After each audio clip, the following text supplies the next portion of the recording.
What is up, everybody? Welcome to this week's rendition, a day late, of the Weekly Nerd. It's a day late, and we'll get into that, why it is. But with me today, I'm Sam, and we have Tony Kaz. What's up? And we have David Drucker. Hello. And we have a member that ditched us, who will remain nameless for this episode. Oh, Zach, I need to go hang out with my girlfriend, Abiyati. He didn't even come see the movie with us. I didn't. I know. I said he was going to remain nameless. I know. Well, he didn't like the movie, so I don't mind that he didn't see it twice, because he already had a plan to see it before when we went and saw it. So I don't mind that he didn't go see it with us. He didn't like it, which is one of the reasons I wanted him here, because I personally really liked it, which is not surprising, because the moment I found out he didn't like it, my first thought literally was, I'm going to like this movie. Yeah. Because Zach and I have very differing views, apparently, on what an entertaining movie is. So that was fun. I liked it. Drucker, just did you like it or not? Don't talk about it. Just did you like it or not? I liked it more than and give it a solid give it a rating out of 10. 5 out of 10.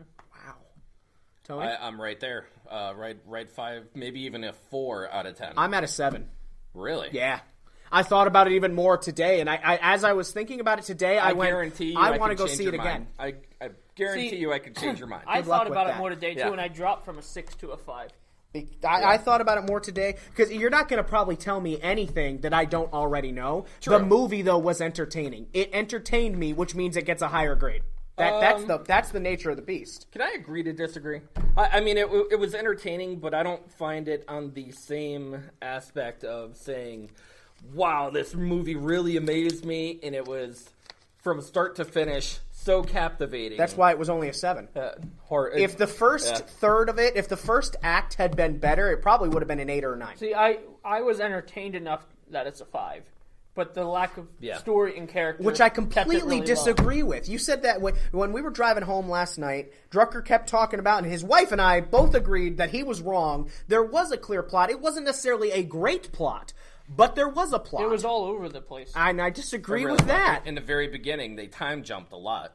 They time jumped 6 months. Well, I don't care about the time jump. Time jumped 3 times. Where? What was it? 3 months, 6 months. I only saw the 6 months. I only saw the 6-month one. There was 3 time changes. Okay, that's really not that big a deal. That happens. Well, I'm just saying that it was a weird. I don't think so. I thought it was weird for me. I don't know. I didn't mind the time jump. I felt like the first act of the movie, they didn't know what they wanted to do with Eddie Brock. Now, we're not going to go into spoilers here yet. But I didn't... Why? Just do it. Well, fine. Spoilers. Boom! Not that there's much to spoil about this movie. Half the people have already seen it. I just felt like they didn't know what to do with Eddie Brock. I felt like the movie was all about Eddie becomes Venom, and they didn't know what to do until he became Venom. And I agree with that. The first act was slow. And it felt like all it was doing was adding runtime to the movie until he could finally become Venom. And when he became Venom, I thought the movie became interesting and entertaining. It took too long for him to get the symbiote. I agree with that. They didn't establish him enough for me to care about him. I disagree with that. I didn't think they gave us enough of Eddie Brock in the beginning, a good Eddie Brock in the beginning, before he became Venom. I disagree with that. At the whole point, now, and as I said, the first third was slow. It was very slow. Yeah. The first act of the movie was slow. But I sat there, and there were issues with it, but maybe it's because I love Venom so much that I'm going, I just can't wait for him to be Venom. That I didn't really care that much that the first act was a little slow, because I went, I just can't wait to see Venom. I just can't wait to see Venom. And it was probably a good thing that I didn't get him immediately, because I probably would not have enjoyed the whole movie as much as I did if he's Venom for the whole thing. You know? I didn't mind that it took him so long to become Venom. I just wanted more of a plot carrying him. What would you have done? Because I didn't see a problem with what they did with his character in that the first act. He starts out and he's got everything in the world. He makes one stupid decision, which really wasn't a stupid decision. Gets him fired. Gets his wife. Which here's the thing: they keep going. Oh, he needs to go back to Anna and don't give up on her. Now he totally should, because if your fiance dumps you because she got fired from her job because you'd made one decision, don't be with that woman. because she's just don't. That's Although not a good idea. Anyway. Violate confidentiality. But they never said that they found out about that. When they all they asked him was, that "What's was his never source?" in the movie. What they asked him was, "What's your source?" And he said, "I can't. I'm not." He was, "I'm not giving that." I'm not giving so it, there, it's never said that she knows that. It's just that she lost her job. Now, you can make some assumptions that the law firm said, "Okay, the fiance of the woman who had these files." How else would he have these names? Exactly. So that's not a logical jump because it makes sense. But he goes from having everything to having absolutely nothing. And I thought that the way that Tom Hardy portrayed it was excellent. I know you hate Tom Hardy, Tony. You were going to hate him no matter what he did in this movie. No, yes, you were. You were true. determined to go into this movie with Tom Hardy being a problem with it, and he just was not. He was one of the bright spots. I went into it with a really, really clear conscience, and I wanted to do it with low expectations. Because everybody had told me, go into it with low expectations and you're not disappointed. See, everybody that I had talked to literally said it was great. Outside of the critics panned it. They destroyed it. Yeah. But every fan that I talked to outside of Zach before we went, they all said they loved it. That it was a good, solid movie. And I went, all right. And I walked out of their wedding saying that was a good, solid movie. So, but what would you have done differently then in that first act? How would you have made Tom Hardy's character more into giving us better Eddie Brock? I want to focus a little bit on the villain. Because I mentioned to you something I would have done differently with the villain. Because the thing I had with the villain was his motives were never clear. I didn't fully understand why he was trying to get the symbiote. They did say that though multiple times. He's getting the going to space, right? But they mentioned he's getting the symbiotes because he recognized. It's almost like Thanos. I think they pulled a couple of things from Thanos. As in, Thanos realizes the universe has a finite amount of things and so he does the snap. The villain of this realizes that Earth is ending. We're using up the resources, so we've got to figure out a way. He thinks the way to do it is to bond humans with these symbiotes to then they can go survive in space. They mentioned that 3 or 4 times. But it kind of... But not even I'm not saying it's a great idea. And I caught on to that until the end of the movie when they changed directions entirely. Right. When Riot joined to him, that was an issue. I agree with that. The thing is, it came out of left field.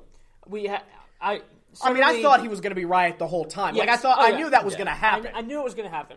But what I suggested was he should have been Riot at the very beginning, and that Riot was the first symbiote to already be here. Right. And now his motives are he wants more symbiotes on Earth so he can conquer Earth or whatever. Yeah. And I agree with that. It's still a simple and generic plot, but it's still a plot that introduces your villain earlier on, and at least it makes it straightforward so that suddenly you don't have a change in your direction at the end of your movie. Riot was nothing. Riot was just there for a cool CGI for fight. most of the movie, Riot is just being transferred from host to host as he makes his way to San Francisco, which, by the way, this is a problem with it.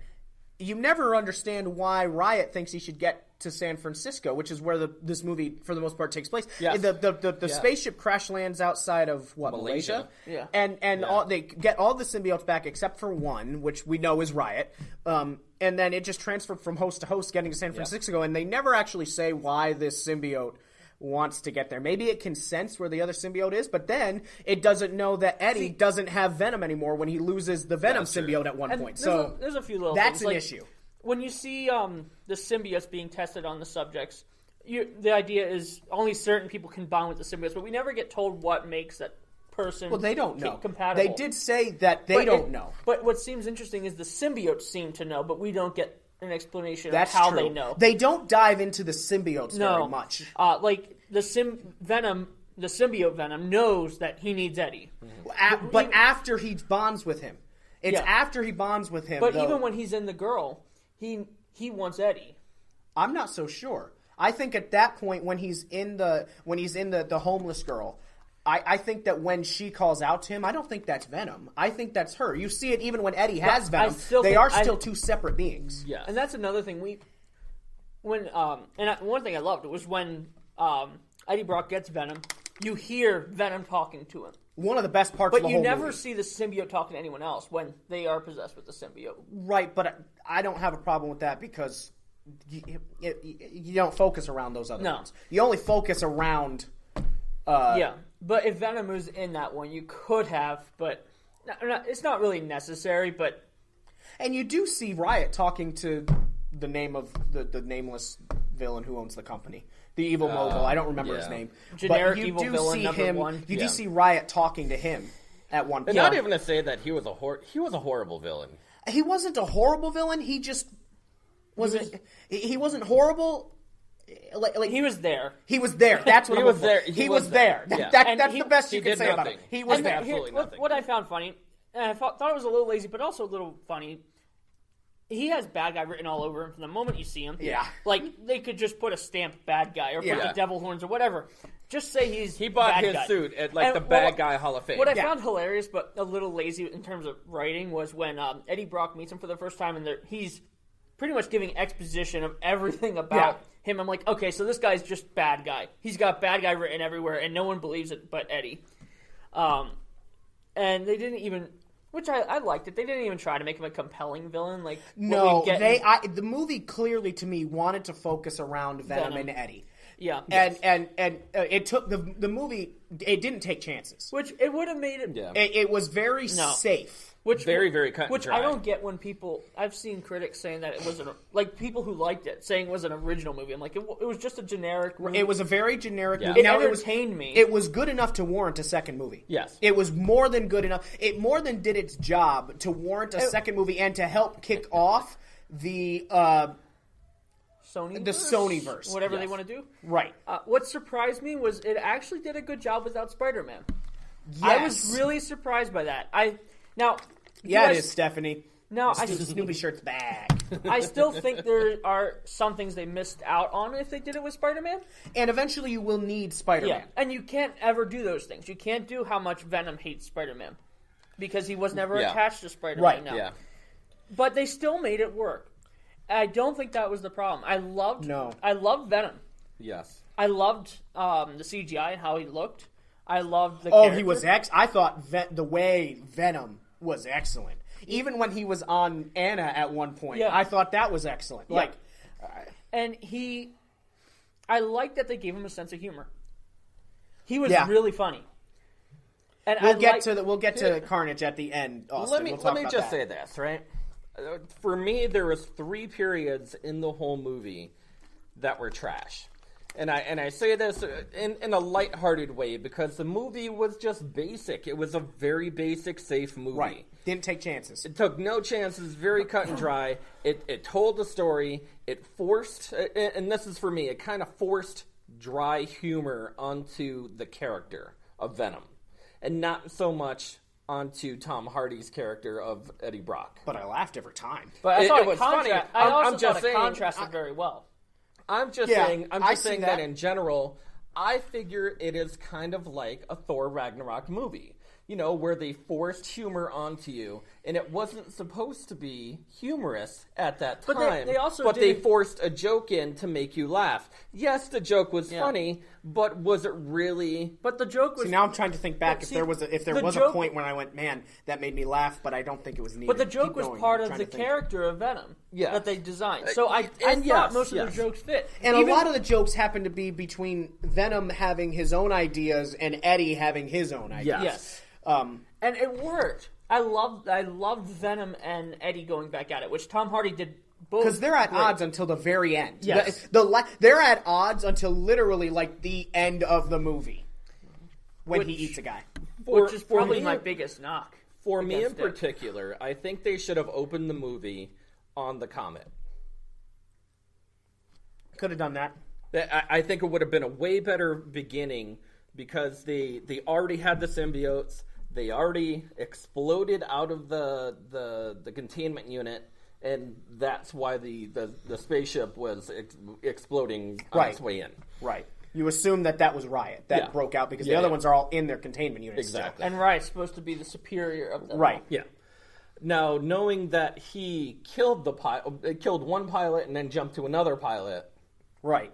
You're kind of like, all right, well... Which the pilot that is killed, Drucker mentioned this. I didn't catch it in the movie. I don't think he was the one... He wasn't killed. I think he was one of the... One of the pilots that is mentioned that I didn't catch is Jameson. Okay. Who's J. Jonah Jameson's son. Which I didn't catch watching it. And he is an astronaut who in the animated series, which was incredible. Yeah. He's the one that brings back the So I like that. Yeah. I did like that little comic nod. Before we continue, I want to point this out. Why couldn't, maybe you know this, maybe I don't